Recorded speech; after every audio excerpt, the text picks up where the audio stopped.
And I'm back on the Droid 4. Yeah, so far today is proving to be beyond challenging. So yeah, I started with the Route 44 bus, not showing up. As you can see, there's a larger than normal amount of people waiting at that stop, and I can guarantee they've been waiting over a half hour, well over a half hour, because because that last bus absolutely didn't run, and I would imagine the next bus is not. This bus only runs every 30 minutes, so when we get the random one that doesn't show up, it's an hour between buses. It's fucking ridiculous. Thomas runs pretty regular. I just got to see it. Take off as I was walking to the intersection to try to get across this giant strobe with a walk signal. Yeah, you missed me, bitch.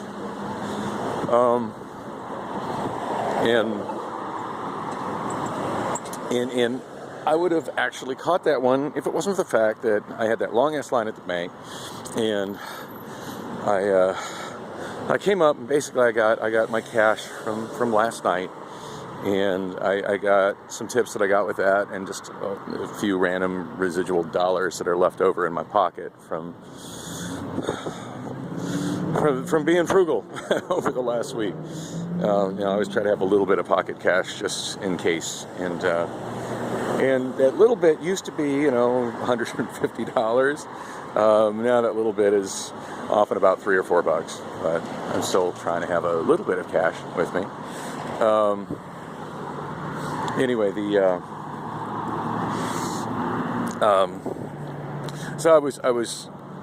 I initially pulled out the card to figure out what I need. I've got money orders for my first 2 storage units. I need to get money orders for the 2 remaining storage units. I've been told that the storage company will not, the only way that they will prorate an end month is if you give them a date that you're going to vacate on prior to the start of the month. I was doing my best to vacate on the 30th of November. I didn't get that done because I don't have anybody to help me move stuff around, and I don't have any kind of a car or cart or a way to get a cart there, so I'm having to carry each item individually across the storage facility from the one unit to the other unit. And then I don't have any lighting there, so even though it's open till 7, once the sun goes down, it's pretty dysfunctional getting anything done. So anyway, yeah, I needed to be vacated by the 5th, or I'm sorry, I need to be vacated by 5 p.m.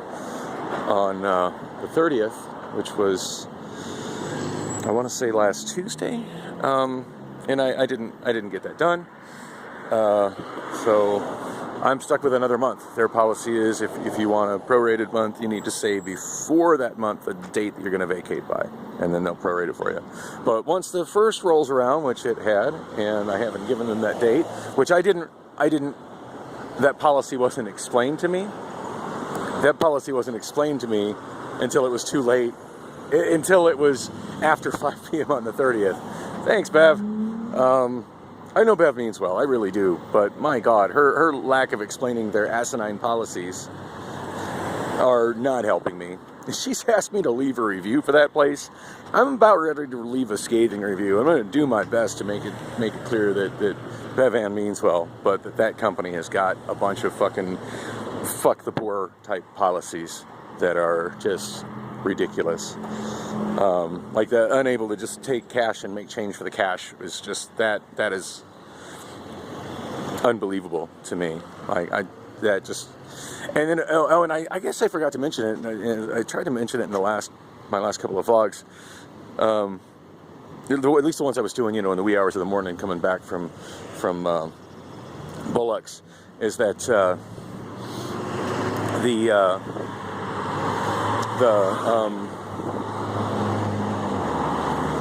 money, so the woman who terrorized me with her driving, her name is Clara, and stories of trying to make me feel her scars and shit, which I don't want to do that. Gross.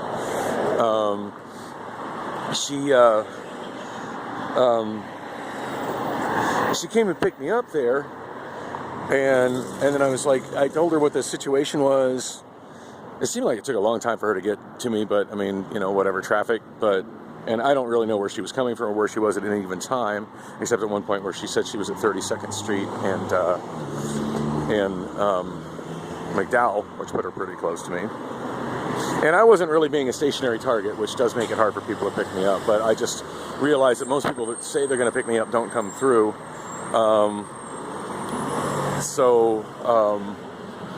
I just keep moving on the buses and do my best to try to take care of what I got to take care of. Anyway, so yeah, I was crushed when I made it in what I felt was in plenty of time to pack and store. I got there, I want to say about 4:15. $200 bills in my hand, certainly enough to pay for my large unit and one of the smaller units.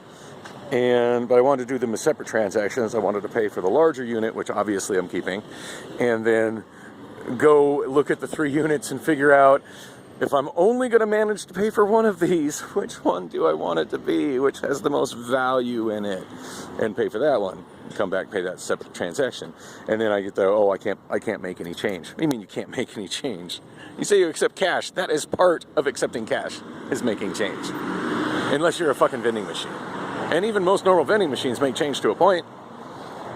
Oh, for fuck's sake. Anyway, so I'm crushed. Like, I don't know if this Clara chick is coming to pick me up or not, or if she's going to really show up. Her text messages have been spotty at best. And, whereas mine have been very specific as to where I am and, you know, what time the bus is going to be there to pick me up. And where, you know, anybody, as I'm moving, so at least she knows, like, moving target time and whatnot. I mean, certainly if somebody was giving me the exact kind of data I was giving her, like, I would have been able to coordinate a solid pickup, or at least say, you know, hey, we'll keep moving, and then I'll at this point in your journey, like, I'll connect up with you and this will work. But yeah, I wasn't getting that kind of stuff from her, and I had some conversations with her that made it really clear that Clara lacks the IQ to do that. And I'm not bagging on her for that. It just simply is what it is. And honestly, I think that the discussion we had, and mind you, I'm already having a straight up panic attack from her driving and the overstimulation of just wind. And she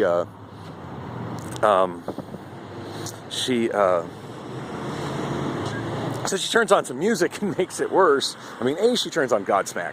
Really not a fan of Godsmack, which is weird because like every Friday I try to add a specific band, and it just happens that I'm through completely different happenstance that Godsmack is the band I'm working on currently with my karaoke updates. Go figure. Anyway, I forget what song she turns on, but yeah, I'm not such a fan of Godsmack. I find them to be just dirt head music, just a little too aggro and dare I say white. But you know, I mean, I can take Godsmack in small doses on a decent sound system. And she seems to have the premium sound system in her Mini, but as soon as it comes on, it just sounds harsh. Just like there's just like a strong peak. Like I can hear like some really high treble at a point that it's harsh, and then there's also a peak around like 1K. It seemed like 3 places where the frequencies were just cutting, just abrasively cutting through. And then the rest of the frequencies were not there at all. I mean, there was almost nothing under 800K. Like no mid bass, no bass at all. What little bit there was, like it was really thin sounding. And so, I mean, I find Godsmack to be pretty fucking abrasive anyway. So the music just is like, it was turning my bad to worse. And she's like, oh, don't you like, she goes, well, don't you like, she's like, oh, do you not like Godsmack? And I'm like, Godsmack's okay. I said, but honestly, it's just the sound of your system. It's just very abrasive. And she goes, well, what do you mean? I said, well, I'm honestly, I'm just really bothered by the EQ curve. It has an extremely harsh and abrasive sound. It's just not. It's not even to the point. It's harsh and abrasive, and that's bothering me. And she's like, well, what do you mean? And I could not explain that concept to her. And to me, just saying, hey, it's you know, you've got a very erratic EQ curve that is harsh and abrasive and unpleasant to listen to. What do you mean? What do you mean? Like, I mean what I just said. It has a harsh and abrasive sound due to the equalization.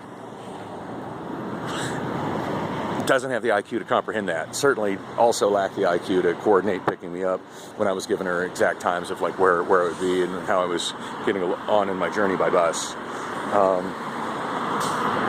Anyway, yeah, I've got Clara's number. I'm not reaching out to her again. That yesterday was absolutely terrifying, the time I spent with her. You know, my first impressions of her were pretty nice. She seemed like a sweet woman. You know, kind of attractive for her age. I mean, she's a good, solid decade older than me, but I mean, at least she's not fat, so there's that. And, you know, seemed to kind of take care of herself. So, I mean, at this point, a petite older woman could be a lot of fun.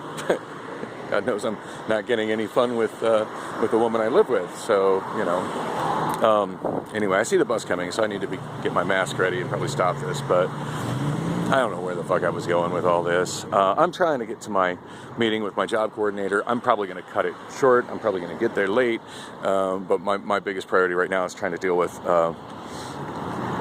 my storage, which I'm down to the wire on, because if I don't get it paid today, late fees and penalty charges start accruing. And at this point, like it's 99% of that problem.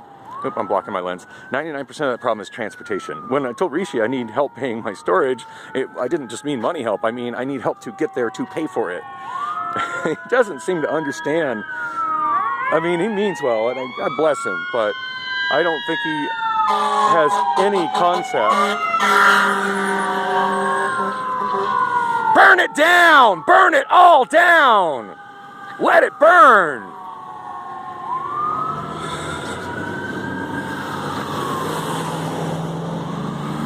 Amazing. Most Phoenix drivers won't even pull over for emergency vehicles. Anyway, I'm just cutting this off. But yeah, my problem is getting there to pay for it. And I got there to pay for 2 units and couldn't accept cash. Went through a hell ride. Spent like $3 on money orders because she couldn't be bothered to drive to PLS. Oh God, it's just I'm in hell. I'm really in hell with all this. Oh, and then in the crux of the story that I hadn't made it to. So we do get back by 1:40. We get back to Pak'nStore by 1:40, and Bev has already closed the office. It is fucking closed. And what made it even worse is Clara is just so fucking aggressive. She starts like wailing on her super loud ass horn, and she's like, pound on the door, pound on the door. And then she calls and starts making complaints on my behalf. You're not a customer here. You have no standing to make complaints. You're just making me look bad. You're succeeding in making me look bad. And then she's got this crazy psycho, almost like meth head paranoia going on where she's in there. I saw the blinds move. Go pound on that door. I know she's in there. She just don't want to let you. And I'm like, hey, if Bev was here, she'd take my money orders. Obviously, she's ducked out early. But yeah, wrong day for her to duck out early. And how is that even allowed in her position? I can't just transport myself back there. So I'm kind of down to the wire. It feels like it's about 2 o'clock. I have no way to look at a clock right now, but I'm on my way to try to keep my appointment with my career coordinator, whatever, Voc Rehab. But so for fear I don't want to get shut out of the program. So.